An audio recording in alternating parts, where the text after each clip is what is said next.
Thank you very much, Rick. I'm delighted to be here, and I always enjoyed working with you and the trust that we developed and the wonderful times we had in the lab. It was just very remarkable, and I hope many people will have similar experiences. And all the presentation you made, I think Paula deserves big credit for creative writing and has talent in narrative, historic fiction. The title of the presentation is From Uncertainty to Risk, which is sort of an uncertain title to begin with, but we'll get back to it at the end of the presentation, and hopefully you will agree with me on the differentiation between uncertainty and risk. First, I would like to pay tribute to Dr. John Conley, who was a master surgeon, poet, and philosopher, who was the first to introduce me to skull base surgery, of which he always spoke with a great degree of deference, a certain amount of awe, but also a certain amount of fear, especially when he was placing the large osteotome as the final cut for the total temporal bone resection. At the time, and that's many moons ago, skull base was really, for surgeons, the terra incognita because of the very complex relationships. And so, in retrospect, it's not surprising that it became my decade-long focus of professional interest. The challenge, of course, was to control pathology in patients while sustaining their life in form and function. Many clinical applications gradually emerged, and Dr. Shaker and I, many years ago, worked with some of the prominent anatomists, especially Johannes Lang from University of Würzburg in Germany, and Pierre Rabichon from Montpellier in Paris, who focused mostly on cervical spine, and Johannes did some beautiful anatomic work at the skull base. And gradually, the terra incognita, the unknown territory, became known to surgeons, but simultaneously, screams of trepidation, the inissere trepidatibus, started to permeate from all different corners of the healthcare system. And again, in retrospect, that was the time when my research life version 2.0 began. I came across the book, The General System Theory, by von Bertalanffy, who was a biology professor at the University of Vienna in the 60s and published a book, and that was in the early years of my PhD thesis writing. And I was intrigued by that, as it sort of encompassed some of the principles of life and biology, from cells and so on to all the biologic entities. So I started looking at, through the perspective of systems, into cancer control organizations, as well as healthcare systems.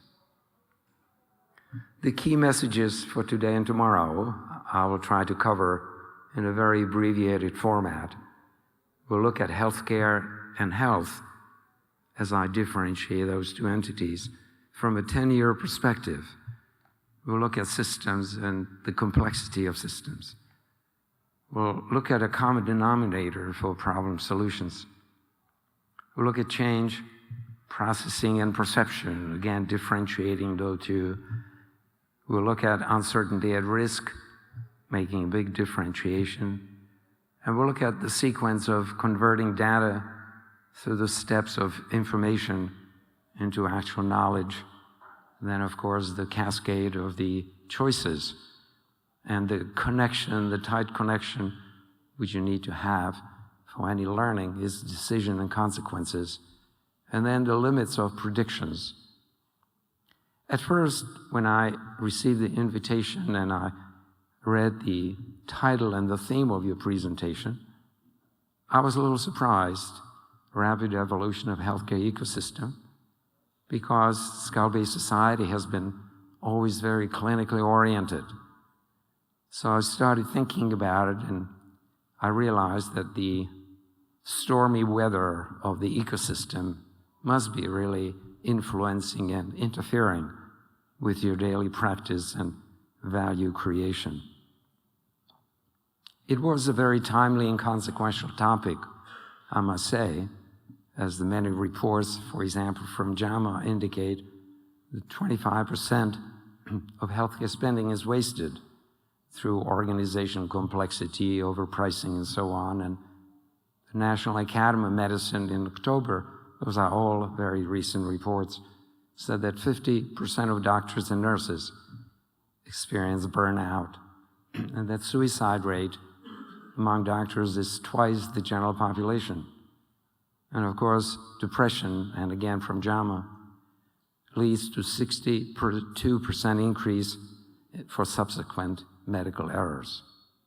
So if you try to find a picture of how we all feel about changes in healthcare at the present time, I think Edward Monk's pastel drawing of the screen from 1895 is very, very expressive, as it says, "Oh my God." You may recall that in March 2010, President Obama signed executive order for the Affordable Care Act, the ACA, which later became known as Obamacare. A few months later, that was June 2010, the editors of the AANS Neurosurgeon asked me to write a commentary on the new law. And I basically said that no positive change is expected. Oops. That was in June 2010. Well, let's move forward from March 2010 to 2020 and raise the question, are there really any benefits of the new law that changes the healthcare? From the organizational point of view, Washington Post wrote in December 2019 that the appeals court basically considered the individual mandate to be unconstitutional and that the related taxes to be repealed and send it back to the lower courts. In terms of the national health, as a result of the 10-year experience with the new changes in healthcare, New England Journal of Medicine, again in December, writes that they estimate that by 2030, 50% of adult Americans will be obese and will have some forms of a metabolic syndrome, which will increase the chronic diseases and, of course, shorten the lifespan. So, as you well know, healthcare has many architects, and those who wrote the elaborate equations always, somewhere in the middle, needed a miracle. And the key realization is that healthcare is a biologic system. It is not an equation. So what is the crux of the healthcare problem? Is it that we need insurance for all, or we need to socialize all the doctors and nurses? Well, fortunately, we do have places to look for the answer. Look at Canada, you look at UK, at the National Health Service. If indeed those two things would be key-breaking for increasing societal health, not healthcare, health, then all the doctors would be happy ones in those two countries and all the patients would be absolutely healthy. The fact is that in both countries, their health statistics and organizational aspects are just as bad as ours. So if you look back now, 10 years later on the article, on the comments I wrote in the AANS Neurosurgeon, I basically said that the failing system leads to diminishing value creation and becomes unstable. That's what gives you the stormy weather. The fact is that you cannot change a biologic system. As I said, it's not a mathematical equation. And you cannot change one human or millions of them just by ignoring the principles of life, because that's far beyond any legislative power. So the ending has not changed since '09. And the article I wrote in '09, actually, I was surprised, I didn't think that there would be that much interest in this particular article. And as I was getting ready for this meeting, I looked at it, and I saw there were over 24,000 accesses by 2019. Surprising. In that article, I basically said that complying with system science principles, and those are principles of life, from cells to societies, the U.S. healthcare would ideally dramatically improve its value creation for everybody in the society, and will increase the resiliency and the long-term stability of the system. Well, how to measure really the health of a society? Well, as you know, all the different healthcare statistics can be manipulated. So you're starting from the position of suspicion. You should not trust all the numbers unless you verify them. The only one which cannot be really manipulated is mortality. You have a dead body. You have to deal with it. You have to count it. And of course, JAMA, again in 2019, reported that life expectancy in the US stalled in 2011. And due to increase in mortality in the middle-age group, and the major causes, drug overdoses, alcoholic liver disease, suicide, all basically outcomes, or most of them at least, outcomes of decisions, choices people make. So again, I was looking for a graphic expression of how the current healthcare system, what it reminds me of, and I couldn't pass up Rube Goldberg's description of chaos. And this is a perfect example of disorganized complexity. But keep in mind that value is or can be created on an individual level. The key thing with healthcare is, or with any system, is to understand and recognize the hierarchies. And there are always hierarchies. In a house, of course, the wife is the hierarchy on the top. At the university and so on. So even in the healthcare of the US, we have what can be called the vertical or the governing hierarchy. And there's also the horizontal working hierarchy. That's you and I in the trenches. And the key is that the governing hierarchy must facilitate, not control, but must facilitate what's called the self-organization within the horizontal hierarchy, working hierarchy, because that's the only way it can be generated, the organized complexity, and thus the end product, the value. But why is there really difference and interference and discrepancy between those two systems? Well, you have to step back and really think how those people think. So if you look at the vertical governing hierarchy, you consider what's called the perception reality, what really frames their minds before they make a decision. And in the vertical governing hierarchy, just picture Washington. There are mostly esquires, mostly attorneys in the group that really passes the laws, and their perception of reality is based on the past, on a record.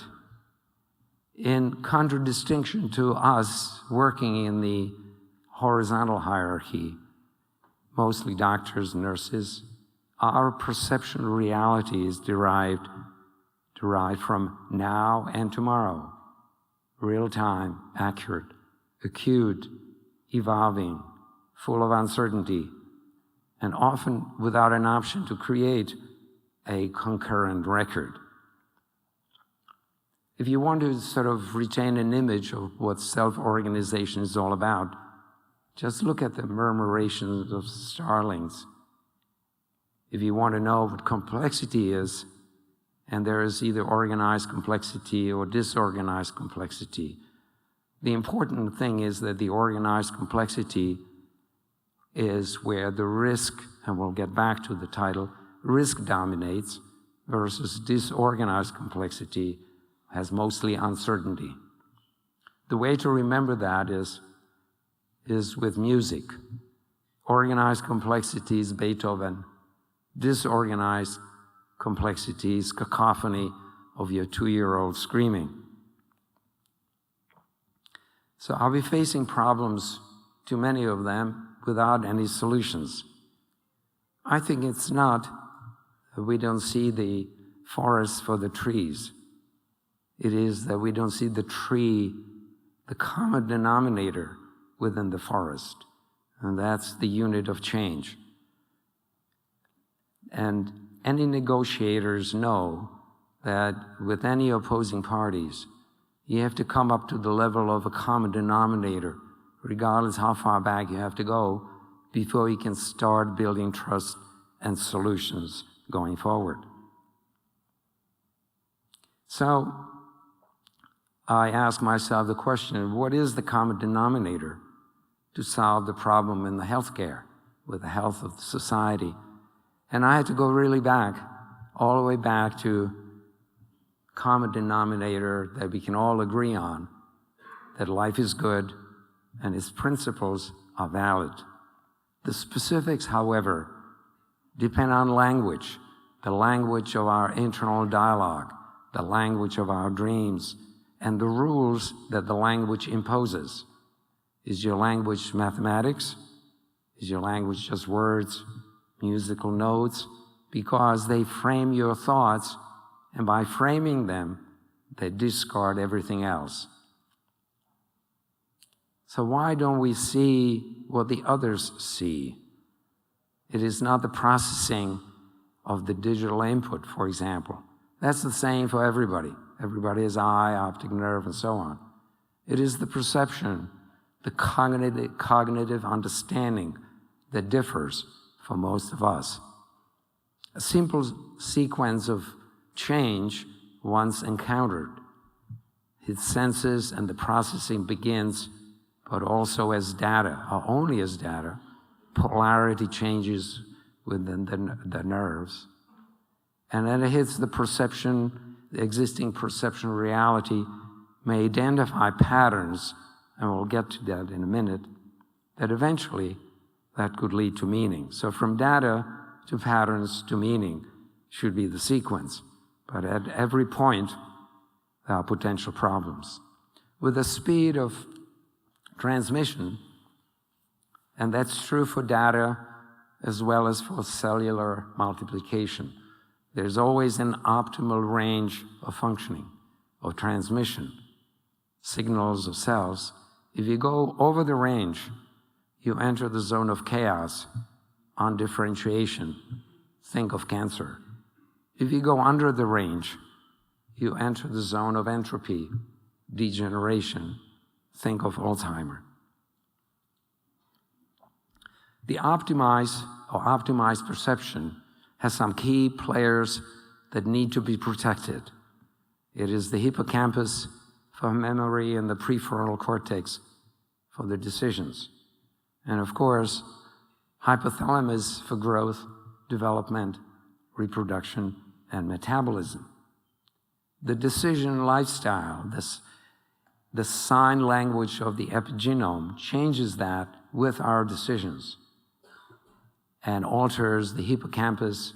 And we talked about it a little bit yesterday at a meeting, the scientific discoveries that won Nobel Prize a few years ago of the structure of the hippocampus following sensory input from 3D to 2D and the consequential problem with 2D input. Flat screen input gives you flat hippocampus. That's basically what it is. Way back, John F. Kennedy used the Chinese double symbol for change or crisis that it's either danger of opportunity. But all the reading and all consequences changes with cognition. System science in principle, very schematically, has components that are in relationships, and they generate complexity which have potential for collective intelligence. The core issues within any system, think of people, cells, and all, is relationship that is based on communication. Is it all electrochemical, or is it communication through language and attractors? In humans who have choices, they choose the attractors from the sea of change in front of us, but that's determined by your previous state of cognition that frames what attractors, and those are people, places, awards, whatever, that you select from the available data. And as you see, the communication was a problem back in biblical times with the Tower of Babel. And it's, of course, true today. Example can be the Brexit issue. So graphically expressed, systems have components that are in relationship, and they generate complexity, either organized or disorganized. But only the organized complexity, the Beethoven that you hear, can create value. How do we recognize the healthy system? Using some of the principles of system science. Well, look for organized complexity reflected in fractal patterns that have self-similarity and self-affinity, and that leads to meaning. The system optimizes larger and smaller system. That you optimize the larger system you work in, and also you optimize the smaller system that works for you. The systems that have semi-permeable boundary, bidirectional learning relationships that fosters the self-organization. But the governing hierarchy has to be limited, not interfering with the people working in the trenches, and should be limited only to the laws and regulations that optimize the system. The best way, of course, is the complex adaptive system of the human body. Is well known that all the subsystems, all the different organs have to generate value for the larger system, the entire biologic system of the human body, in order for that system to be healthy. So how best to navigate and extract meaning from all the sea of change? Well, ask questions. Very few. One, what originated the change? Who is affected? How was the change analyzed? And who makes the final decision? And change, of course, is life, but that induces uncertainty and needs choices. But before you make a decision on any new change, differentiate the uncertainty that it's coming to you into risk. And risk is considered a percentage of the uncertainty that leads to rational optimism that was really quantified by senses, your basic biologic senses, and as we talk about, expanded senses. But there's always a degree of remaining uncertainty that produces anxiety, despair, and stress. As we saw with astronomy, the Hubble telescope expanded the senses of the astronomers looking at the distant galaxies, and thus diminished the overall uncertainty of what you use on a daily basis. The microscope diminished the uncertainty of nerve surgery. Use the navigation, again, to tell you and increase the reach of your basic biologic senses. The field of uncertainty has been under study by various scientists, from mathematicians to physicists, and Werner Heisenberg in the early 30s was the one who coined the term the uncertainty principle, that for a quantum particle we can measure either position or the momentum, but we cannot measure both. Kurt Gödel coined the term indeterminacy principle. That means that within any axiomatic mathematical system, there are propositions that cannot be proved or disproved on the basis of the axiom within that system. And such a system cannot be simultaneously complete and consistent. Now, he was what they call the mathematical logician. And ergo from that the framework, the reality that you choose, determines what you can see and measure. The uncertainty principle and indeterminacy has really an active demand, or raises the question that to hope that the language of data mathematics, like megadata, AI, or robotics, will ever solve the uncertainty that is outside of the quantifiable risk is highly unlikely. That needs intuition and the momentum of a healthy system. So converting data through information into meaning, there are 3 steps, and this is modified from Alvin Toffler, the futurist, who in 1990 wrote a wonderful book, The Power Shift. I highly recommend it. Within the data, you look for fractals. You look for fractals with patterns. As you have the snowflake, that's a fractal pattern that is known. There are fractal patterns without knowledge to most people. So you can see that the fractal patterns can be differentiated into meaningful to most and meaningful to some, and patterns that are non-existent and thus have no meaning. Again, to remember that graphically, just look at the night sky in the evening. All the stars basically represent the data points up in the sky, infinite number. So extracting information from the data depends on your knowledge of constellations. And once you know where Cassiopeia is, for example, you know which way to go to the center of the Milky Way galaxy.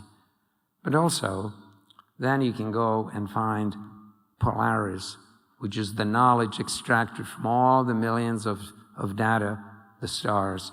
It tells you where north is. That's the knowledge extracted. How to differentiate knowledge gained? Well, as Albert Einstein said, learn from yesterday, live for today, hope for tomorrow.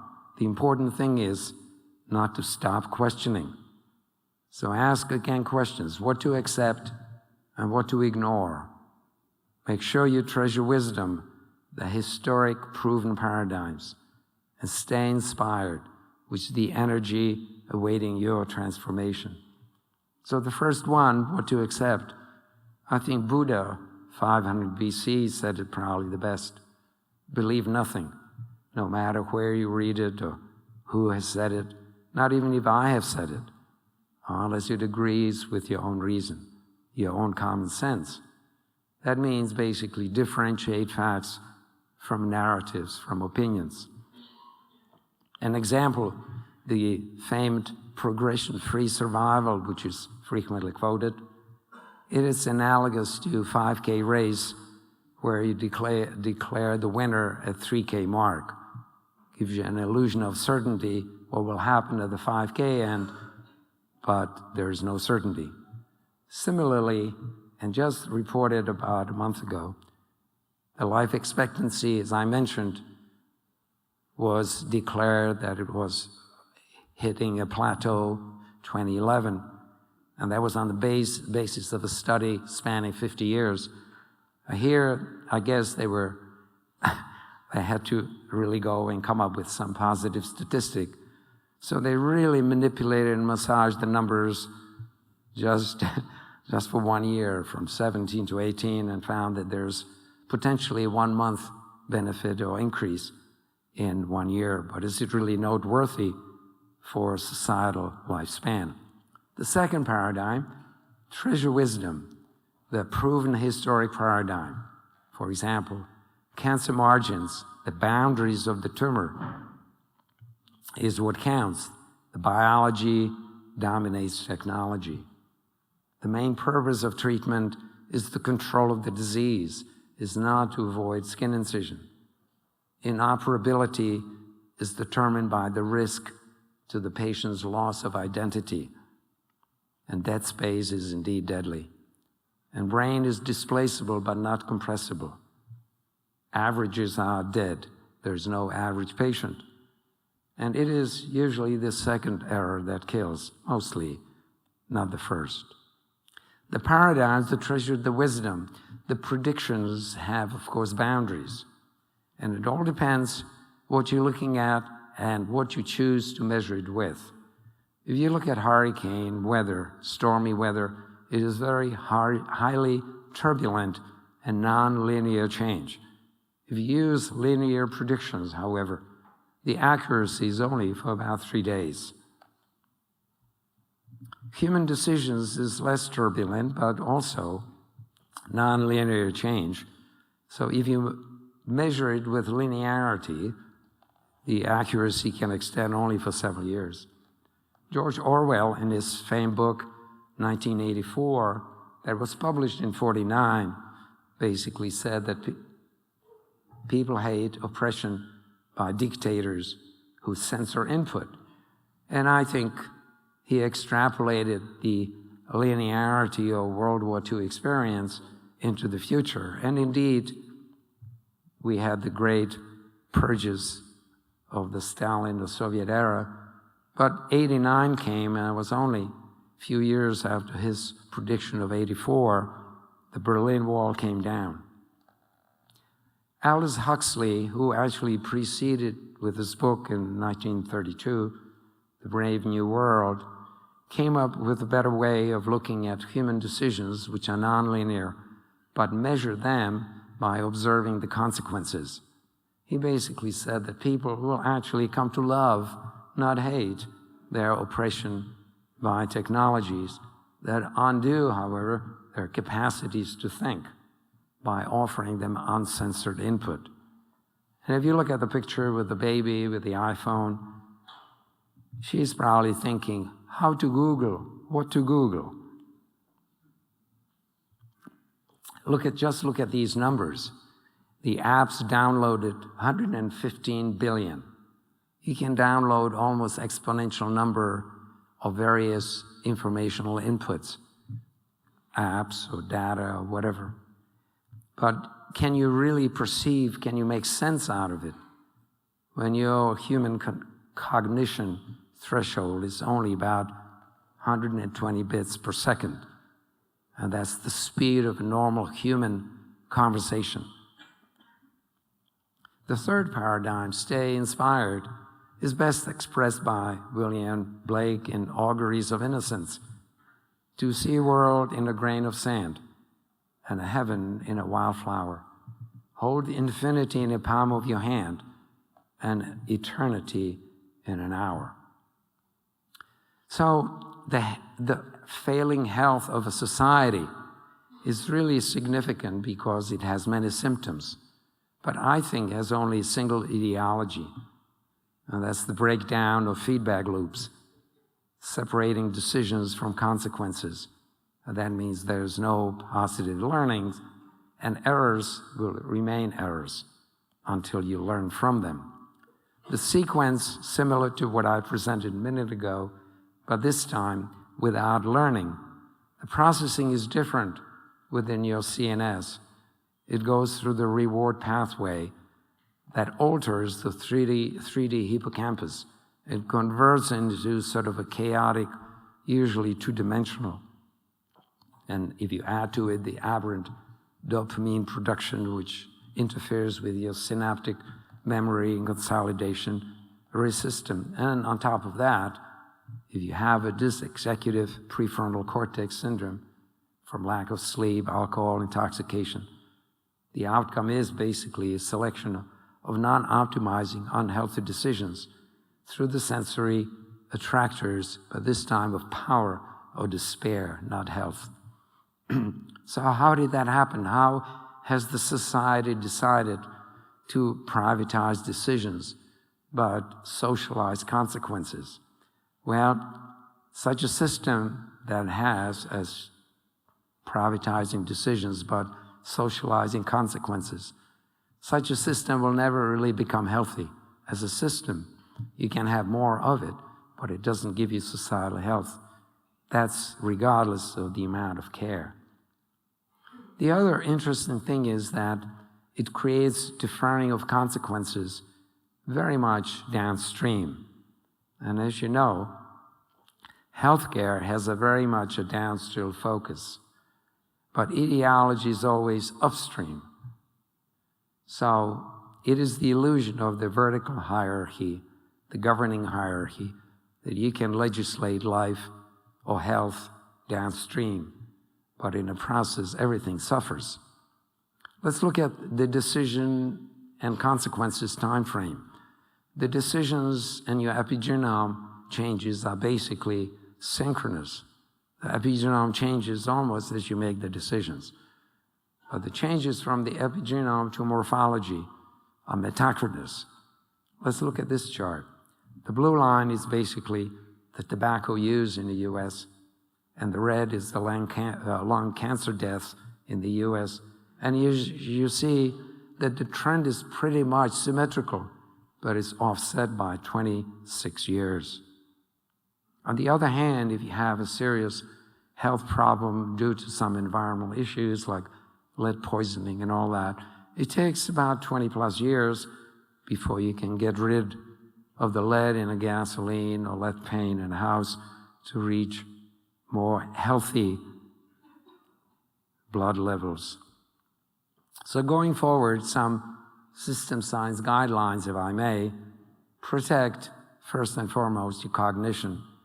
Know your attractors, the people, places, ideas, incentives, as they will attempt to dominate your cognitive perception of reality, and that consequentially impacts your decision. Know how others assess risk, and that's critically important for teams. You have to know how your team members look and how they assess risk. And keep your eye on the environment. But the choices are yours. The trillion-dollar questions and answers are this: is healthcare mysterious and unsolvable? It seems very clear if you look at it through the prism of system science. Is health a preordained karma? No, the epigenome contains all the answer, and you are the one who put most of them there. Health of a society has therefore two main categories. One is individual health, which can be measured through fitness. Endurance, speed, strength, and flexibility are easily measurable, and that as an aggregate gives you fitness. The organization of healthcare itself, if you look at the relationship, that depends on the interaction of the two hierarchies and their perception of reality. Otherwise, it will not work. So going back to the title of the presentation, From Uncertainty to Risk, just keep in mind that uncertainty is the environmental weather. And weather changes one way or the other, but it's always there. Risk, however, is your own sensory-defined framework. Yes, it's raining and stormy outside, but yes, you can dress well and you know where to go. You take the right transportation. That's mostly under your control. So therefore, I would favor that you embrace risk as a sensory, quantifiable part of life's uncertainty. But one thing to avoid, and that is status quo, because that leads to entropy. Just go and create value today and protect your focus, because that by itself affects your memory and your cognitive threshold. But at the same time, remind yourself of the enormity that you exist in, the largest living system that is under daily impact of unhealthy change, but stays healthy somehow. It is through adaptation and evolution. But nature itself as a system is fragile, again has a range of existence. Remove, for example, termites and lichen from the rainforest, and the rainforest will die. Just remember neurodegeneration. Thus, adapt and evolve with cycles. Each has his own extent, his own rhythm. Make sure you know the parameters of the cycles that you're in, the smaller and the larger ones. Just again, as an analogy, keep in mind, remember, it's like playing jazz. Improvise, use different score, different tempo, scale, and variation, but just play music. Change is a chameleon. It's forward-based, but backward-handicapped. And how do we know that we know is really a personal journey. It is not a group thing, and cognition is very personal. As Nietzsche said, he who has why to live for can bear almost any how. But keep in mind, life is very short. Live it up. Don't wait for the flat line. And reach for the peaks of your potentialities, regardless where they may be. But who is John Galt? Thank you. Thank